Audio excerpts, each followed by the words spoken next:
ॐ श्री गणेशाय नमः। श्री गणपति अष्टोत्तर शतनाम स्तोत्रम्। यम उवाच गणेश हेरम्ब गजाननेति महोहदर स्वानुभव प्रकाशिन् वरिष्ठ सिद्धि प्रिय बुद्धिनाथ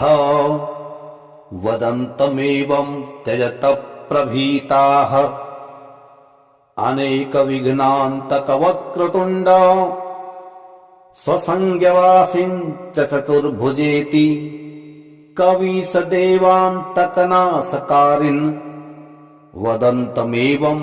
त्यजत प्रभीताः महेशसूनो गजदैत्यशत्रो वरेण्यसूनो विकटत्रिनेत्र वरेश पृथ्वीधर एकदन्त वदन्तमेवं त्यजत प्रभीताः प्रमोदमादेत्ति नरान्तकारे षडुर्मिहन्तर्गजकर्णठुण्डे द्वे द्वारि सिन्धो स्थिरभावकारिन् वदन्तमेवं त्यजत प्रभीताः विनायक ज्ञान विघात शत्रो पराशरस्यात्मज विष्णुपुत्र अनादिपूज्या खुग सर्वपूज्य वदन्तमेवं त्यजत प्रभीताः वैरिञ्च लम्बोदर धूम्रवर्णो मयूरपालेत्ति मयूरवाहिन् सुरासुरः सेवित पाद पद्म वदन्तमेवं त्यजत प्रभीताः वरिन् महाकुध्वज शूर्पकर्ण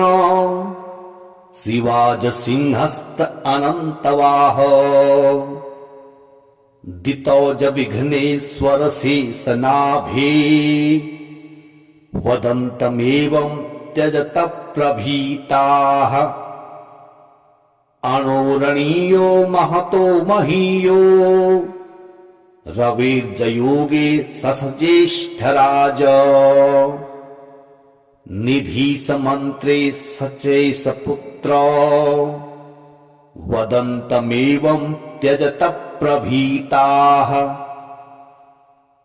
वरप्रदातर दितेशश्च सूनो परात्पर ज्ञानदतारवक्त्र गुहाग्रज ब्रह्मपपार्श्वपुत्र वदन्तमेवं त्यजत प्रभीताः सिन्धोश्च शत्रो परशुप्रयाणे समीश पुष्प प्रिय विघ्नहारिन् दूर्वा भरैरर्चित देव देव वदन्त त्यजत प्रभीताः धियः प्रदातश्च समीप्रियेति सुसिद्धिदातश्च सुशान्तिदातः अमेयमायामित विक्रमेति वदन्तमेवं त्यजत प्रभीताः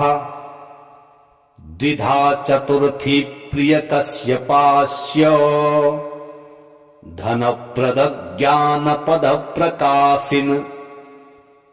चिन्तामणे चित्त विहारकारिन् वदन्तमेवं त्यजत प्रभीताः यमस्य शत्रो याभिमान शत्रो विधिर्जहन्तः कपिलस्य सूनो विदेह स्वानन्दज योग योग वदन्तमेवं त्यजत प्रभीताः गणस्य शत्रो कपिलस्य शत्रो समस्त भावज्ञ च भालचन्द्रम् अनादिमध्यान्तमय प्रचारिन् वदन्तमेवं त्यजत प्रभीताः विभो जगद्रूप गणेश भूमन् पुष्टेः पते आभृगतेति बोधः करतुश्च पादुश्च तु संहरेति वदन्तमेवं त्यजत प्रभीताः इदम् अष्टोत्तरशतं नाम्नां तस्य पठन्ति ये शृण्वन्ति तेषु वै भीताः कुरुध्वं मा प्रवेशनम् भुक्तिमुक्तिप्रदं ढुण्ढेत् धनधान्य प्रवर्धनम् ब्रह्मभूतकरं स्तोत्रम् जपन्तं नित्यमादरात् यत्र कुत्र गणेशस्य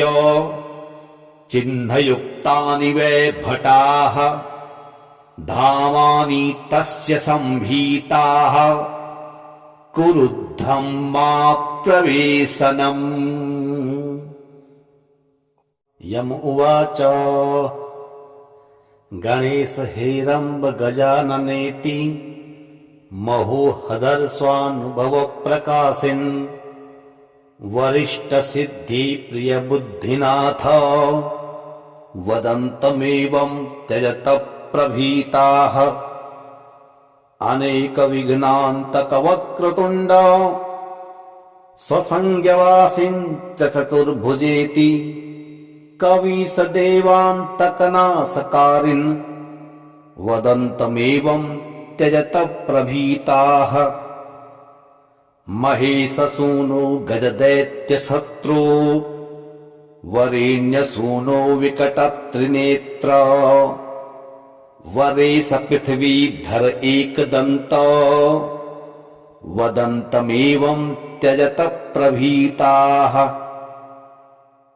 प्रमोदमादेत्ति नरान्तकारे षडुर्मिहन्तर्गजकर्णठुण्डे द्वे द्वारि सिन्धो स्थिरभावकारिन्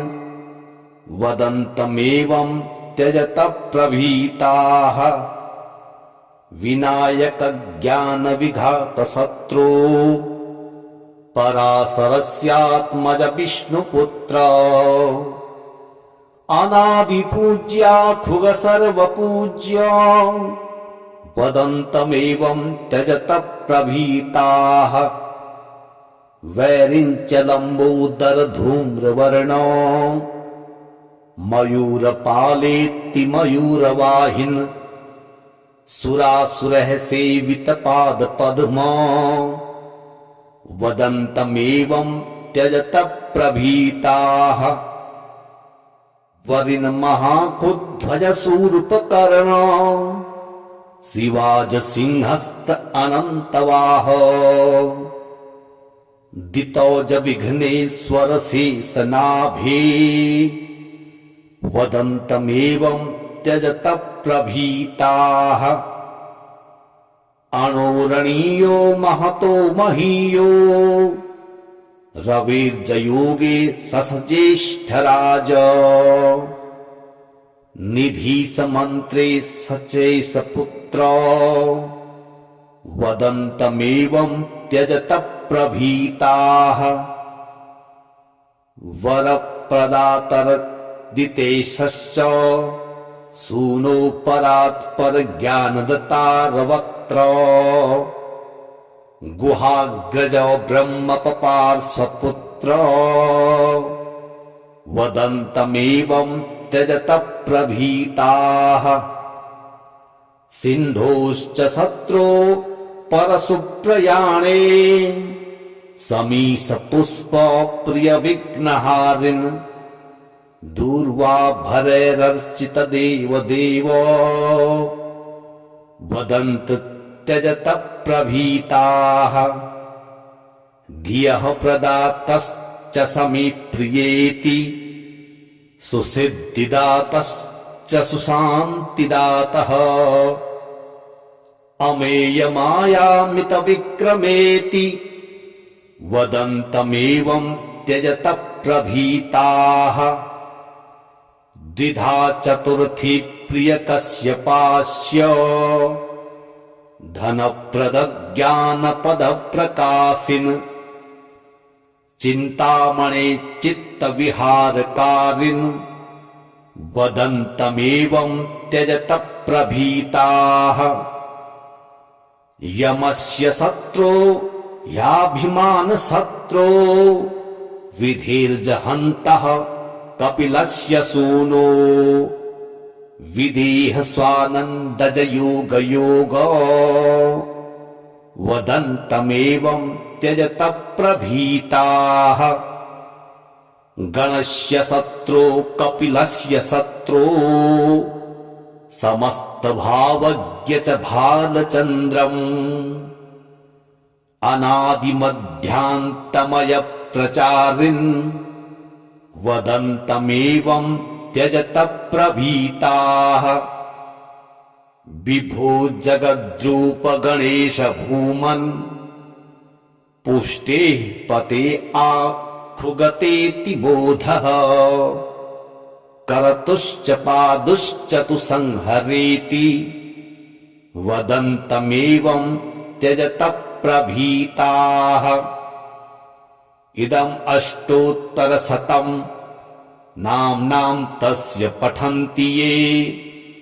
शृण्वन्ति तेषु वै भीताः कुरुध्वं मा प्रवेशनम्। भुक्तिमुक्तिप्रदं ढुण्ढेर् धनधान्य प्रवर्धनम् ब्रह्मभूतकरं स्तोत्रम् जपन्तं नित्यमादरात्। यत्र कुत्र गणेशस्य चिह्नयुक्तानि वै भटाः धामानि तस्य सम्भीताः कुरुध्वं मा प्रवेशनम्। यम उवाच गणेश हेरम्ब गजाननेति महोहदर्शानुभव प्रकाशिन् वरिष्ठ सिद्धि प्रिय बुद्धिनाथ वदन्तमेवं त्यजत प्रभीताः। अनेक विघ्नान्तक वक्रतुण्ड स्वसंज्ञवासिन् च चतुर्भुजेति कवीश देवान्तक नाशकारिन् वदन्तमेवं त्यजत प्रभीताः। महेशसूनो गजदैत्यशत्रो वरेण्यसूनो विकटत्रिनेत्र वरेश पृथ्वीधर एकदन्त वदन्तमेवं त्यजत प्रभीताः। प्रमोदमादेत्ति नरान्तकारे षडुर्मिहन्तर्गजकर्णठुण्डे द्वे द्वारि सिन्धो स्थिरभावकारिन् वदन्तमेवं त्यजत प्रभीताः। विनायक ज्ञान विघात शत्रो पराशरस्यात्मज विष्णुपुत्र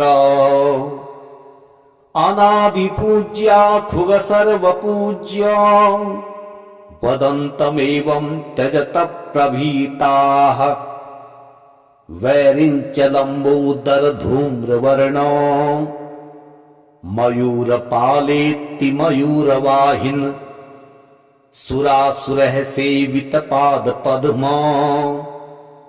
वदन्तमेवं त्यजत प्रभीताः। वरिन् महाकुध्वज शूर्पकर्णो शिवाज सिंहस्त अनन्तवाहो दितौज विघ्नेश्वर शेषनाभे वदन्तमेवं त्यजत प्रभीताः। अणोरणीयो महतो महीयो रविर्जयोगे ससज्येष्ठराज निधीसमन्त्रे सचेशपुत्र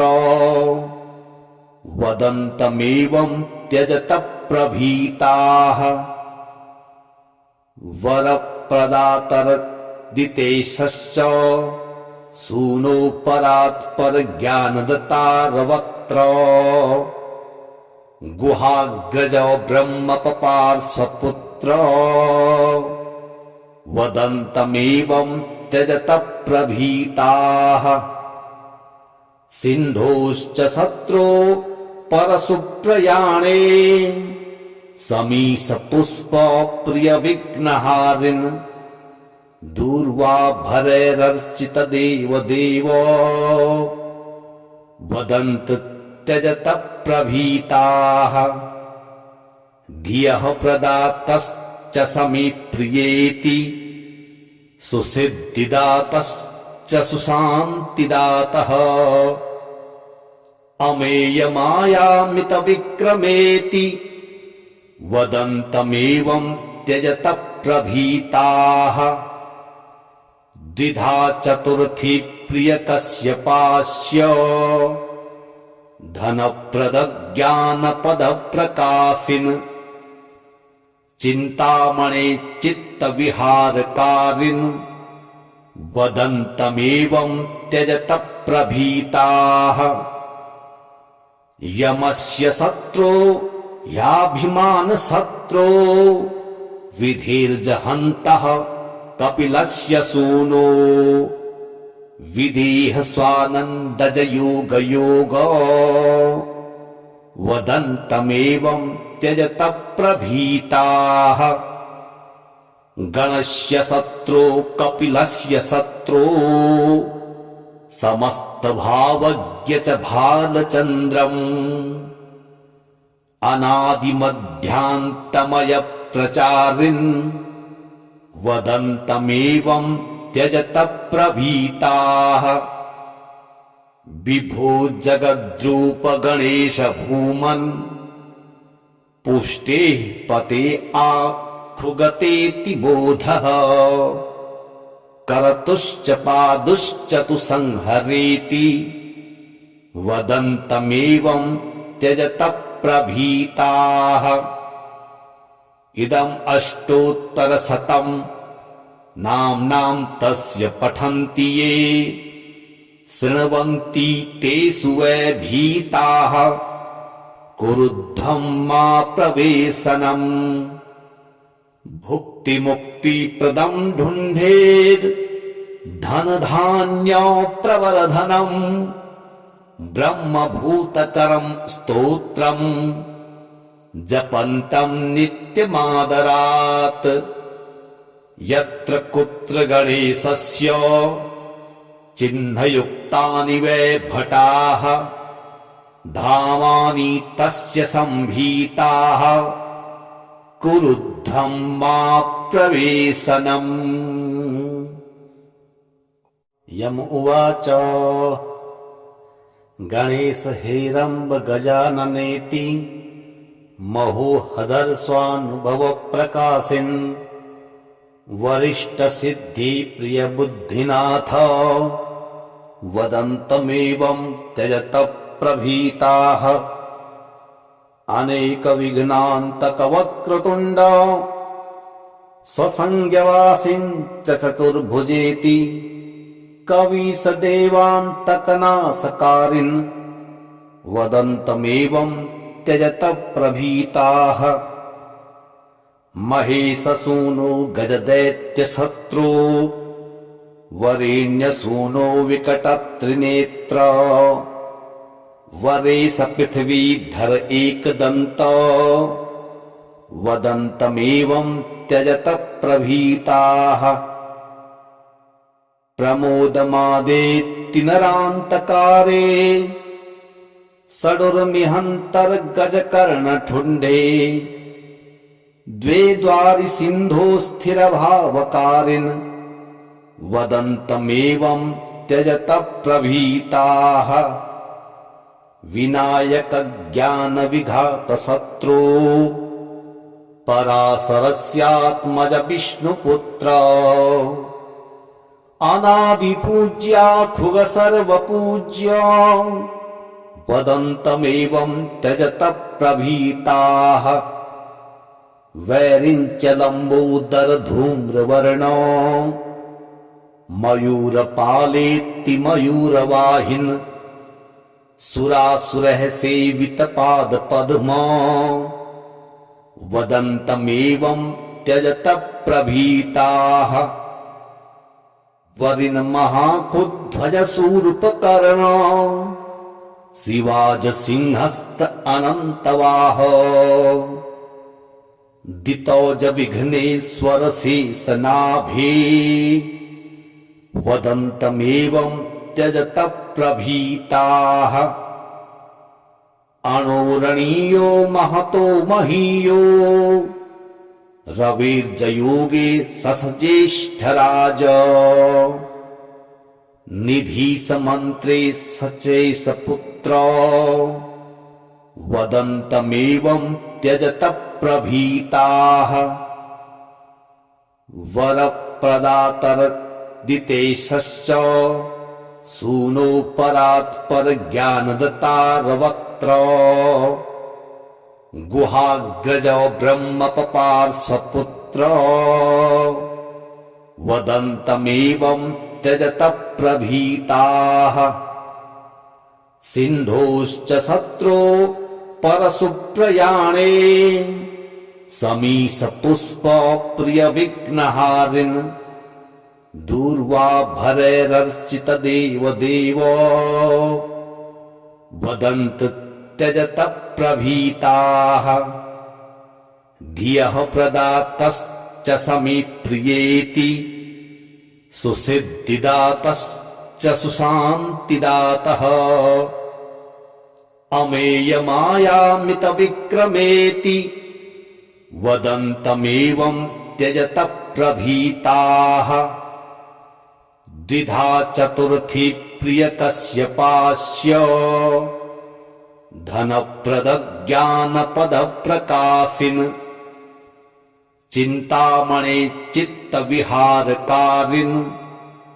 वदन्तमेवं त्यजत प्रभीताः यमस्य शत्रो याभिमानशत्रो विधिर्जहन्तः कपिलस्य सूनो विदेह स्वानन्दजयोगयोग वदन्तमेवं त्यजत प्रभीताः गणस्य शत्रो कपिलस्य शत्रो समस्तभावज्ञ च भालचन्द्रम् अनादिमध्यान्तमय प्रचारिन् वदन्तमेवं त्यजत प्रभीताः विभो जगद्रूप गणेश भूमन् पुष्टेः पते आखुगतेति बोधः करतुश्च पादुश्च तु संहरेति वदन्तमेवं त्यजत प्रभीताः इदम् अष्टोत्तरशतम् नाम्नां तस्य पठन्ति ये शृण्वन्ति तेषु वै भीताः कुरुध्वं मा प्रवेशनम् भुक्तिमुक्तिप्रदं ढुण्ढेर्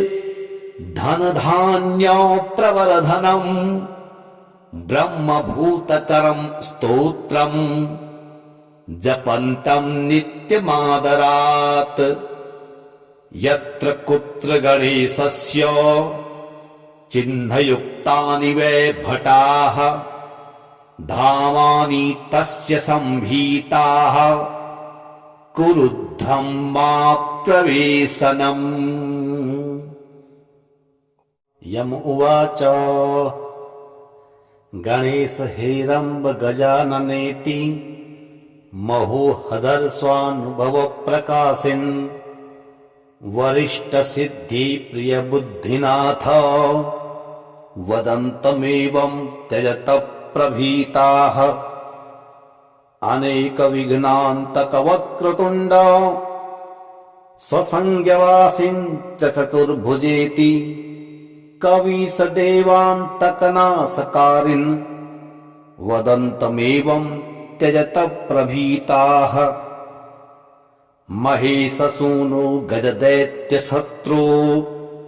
वरेण्यसूनो विकटत्रिनेत्र वरेश पृथ्वीधर एकदन्त वदन्तमेवं त्यजत प्रभीताः प्रमोदमादेत्ति नरान्तकारे षडुर्मिहन्तर्गजकर्णठुण्डे द्वे द्वारि सिन्धो स्थिरभावकारिन् वदन्तमेवं त्यजत प्रभीताः विनायक ज्ञान विघात शत्रु पराशरस्यात्मज विष्णुपुत्र अनादिपूज्या खुग सर्वपूज्य वदन्तमेवं त्यजत प्रभीताः वैरिञ्च लम्बोदर धूम्रवर्णो मयूरपालेत्ति मयूरवाहिन् सुरासुरः सेवित पाद पद्मो वदन्तमेवं त्यजत प्रभीताः वरिन् महाकुध्वज शूर्पकर्णो शिवाज सिंहस्त अनन्तवाह दितौज विघ्नेश्वर शेषनाभे वदन्तमेवं त्यजत प्रभीताः अणोरणीयो महतो महीयो रविर्जयोगे ससज्येष्ठराज निधीसमन्त्रे सचेशपुत्र वदन्तमेवं त्यजत प्रभीताः वरप्रदातरदितेशश्च सूनो परात्पर ज्ञानदतारवक्त्र गुहाग्रज ब्रह्मपपार्श्वपुत्र वदन्तमेवं त्यजत प्रभीताः सिन्धोश्च शत्रो परशुप्रयाणे समीश पुष्प प्रिय विघ्नहारिन् दूर्वाभरैरर्चित देवदेव वदन्त त्यजत प्रभीताः धियः प्रदातश्च समीप्रियेति सुसिद्धिदातश्च सुशान्तिदातः अमेयमायामितविक्रमेति वदन्तमेवं त्यजत प्रभीताः द्विधा चतुर्थी प्रियकस्यपास्य धनप्रद ज्ञानपद प्रकाशिन् चिन्तामणे चित्तविहारकारिन् वदन्तमेवं त्यजत प्रभीताः यमस्य शत्रो याभिमान शत्रो विधिर्जहन्तः कपिलस्य सूनो विदेह स्वानन्दज योगयोग वदन्तमेवं त्यजत प्रभीताः गणस्य शत्रो कपिलस्य शत्रो समस्तभावज्ञ च भालचन्द्रम् अनादिमध्यान्तमय प्रचारिन् वदन्तमेवं त्यजत प्रभीताः विभो जगद्रूप गणेश भूमन् पुष्टेः पते आखुगतेति बोधः करतुश्च पादुश्च तु संहरेति वदन्तमेवं त्यजत प्रभीताः इदम् अष्टोत्तरशतं नाम्नां तस्य पठन्ति ये शृण्वन्ति तेषु वै भीताः कुरुध्वं मा प्रवेशनम् भुक्तिमुक्तिप्रदं ढुण्ढेर् धनधान्य प्रवरधनम् ब्रह्मभूतकरं स्तोत्रम् जपन्तं नित्यमादरात् यत्र कुत्र गणेशस्य चिह्नयुक्तानि वै भटाः धामानि तस्य सम्भीताः कुरुद्धं मा प्रवेशनम्। यम उवाच गणेश हेरम्ब गजाननेति महोहदर्शानुभव प्रकाशिन् वरिष्ठ सिद्धि प्रिय बुद्धिनाथ वदन्तमेवं त्यजत प्रभीताः अनेक विघ्नान्तक वक्रतुण्ड स्वसंज्ञवासिन् च चतुर्भुजेति कवीश देवान्तकनाशकारिन् वदन्तमेवं त्यजत प्रभीताः महेशसूनो गजदैत्यशत्रो वरेण्यसूनो विकटत्रिनेत्र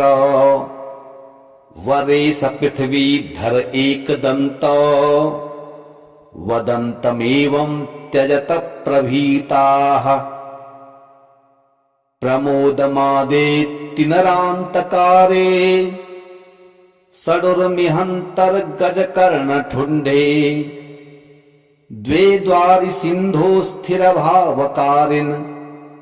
वदन्तमेवं त्यजत प्रभीताः विनायक ज्ञान विघात शत्रो पराशरस्यात्मज विष्णुपुत्र अनादिपूज्या खुग सर्वपूज्य वदन्तमेवं त्यजत प्रभीताः वैरिञ्च लम्बोदर धूम्रवर्णो मयूरपालेत्ति मयूरवाहिन् सुरासुरः सेवित पाद पद्मो वदन्तमेवं त्यजत प्रभीताः वरिन् महाकुध्वज शूर्पकर्णो शिवाज सिंहस्त अनन्तवाहो दितौज विघ्नेश्वर शेषनाभे वदन्तमेवं त्यजत प्रभीताः अणोरणीयो महतो महीयो रविर्जयोगे ससज्येष्ठराज निधीशमन्त्रे सचेशपुत्र वदन्तमेवं त्यजत प्रभीताः वरप्रदातरदितेशश्च सूनो परात्पर ज्ञानदतारवक्त्र गुहाग्रज ब्रह्मपपार्श्वपुत्र वदन्तमेवं त्यजत प्रभीताः सिन्धोश्च शत्रो परशुप्रयाणे समीश पुष्प प्रिय विघ्नहारिन् दूर्वा भरैरर्चित देव देव वदन्त त्यजत प्रभीताः धियः प्रदातश्च समीप्रियेति सुसिद्धिदातश्च सुशान्तिदातः अमेयमायामित विक्रमेति वदन्तमेवं त्यजत प्रभीताः द्विधा चतुर्थी प्रिय कश्यपास्य धनप्रद ज्ञानपद प्रकाशिन् चिन्तामणे चित्त विहारकारिन् वदन्तमेवं त्यजत प्रभीताः यमस्य शत्रो याभिमान शत्रो विधिर्जहन्तः कपिलस्य सूनो विदेह स्वानन्दज योग योग वदन्तमेवं त्यजत प्रभीताः गणस्य शत्रो कपिलस्य शत्रो समस्त भावज्ञ च भालचन्द्रम् अनादिमध्यान्तमय प्रचारिन् वदन्तमेवं त्यजत प्रभीताः विभो जगद्रूप गणेश भूमन् पुष्टेः पते आखुगतेति बोधः करतुश्च पादुश्च तु संहरेति वदन्तमेवं त्यजत प्रभीताः इदम् अष्टोत्तरशतं नाम्नां तस्य पठन्ति ये शृण्वन्ति तेषु वै भीताः कुरुध्वं मा प्रवेशनम् भुक्तिमुक्तिप्रदं ढुण्ढेर् धनधान्य प्रवरधनम् ब्रह्मभूतकरं स्तोत्रम् जपन्तं नित्यमादरात् यत्र कुत्र गणेशस्य चिह्नयुक्तानि वै भटाः धामानि तस्य सम्भीताः कुरुध्वं मा प्रवेशनम्। यम उवाच गणेश हेरम्ब गजाननेति महोहदर स्वानुभव प्रकाशिन् वरिष्ठ सिद्धि प्रिय बुद्धिनाथ वदन्तमेवं त्यजत प्रभीताः अनेक विघ्नान्तक वक्रतुण्ड स्वसंज्ञवासिन् च चतुर्भुजेति कवीश देवान्तकनाशकारिन् वदन्तमेवं त्यजत प्रभीताः महेशसूनो गजदैत्यशत्रो वरेण्यसूनो विकटत्रिनेत्र वरेश पृथ्वीधर एकदन्त वदन्तमेवं त्यजत प्रभीताः प्रमोदमादेत्ति नरान्तकारे षडुर्मिहन्तर्गजकर्णठुण्डे द्वे द्वारि सिन्धो स्थिरभावकारिन् वदन्तमेवं त्यजत प्रभीताः विनायक ज्ञान विघात शत्रो पराशरस्यात्मज विष्णुपुत्र अनादिपूज्या खुग सर्वपूज्य वदन्तमेवं त्यजत प्रभीताः वैरिञ्च लम्बोदर धूम्रवर्णो मयूरपालेत्ति मयूरवाहिन् सुरासुरः सेवित पाद पद्मो वदन्तमेवं त्यजत प्रभीताः वरिन् महाकुध्वज शूर्पकर्णो शिवाज सिंहस्त अनन्तवाह दितौज विघ्नेश्वर शेषनाभे वदन्तमेवं त्यजत प्रभीताः अणोरणीयो महतो महीयो रविर्जयोगे ससज्येष्ठराज निधीश मन्त्रे सचेशपुत्र वदन्तमेवं त्यजत प्रभीताः वरप्रदातर दितेशश्च सूनो परात्पर ज्ञानदतारवक्त्र गुहाग्रज ब्रह्मपपार्श्वपुत्र वदन्तमेवं त्यजत प्रभीताः सिन्धोश्च शत्रो परशुप्रयाणे समीश पुष्प प्रिय विघ्नहारिन् दूर्वा भरैरर्चित देव देव वदन्त त्यजत प्रभीताः धियः प्रदातश्च समीप्रियेति सुसिद्धिदातश्च सुशान्तिदातः अमेयमायामित विक्रमेति वदन्तमेवं त्यजत प्रभीताः द्विधा चतुर्थी प्रियकस्य पास्य धनप्रद ज्ञानपद प्रकाशिन चिन्तामणे चित्तविहारकारिन् वदन्तमेवं त्यजत प्रभीताः यमस्य शत्रो याभिमानशत्रो विधिर्जहन्तः कपिलस्य सूनो विदेह स्वानन्दजयोगयोगो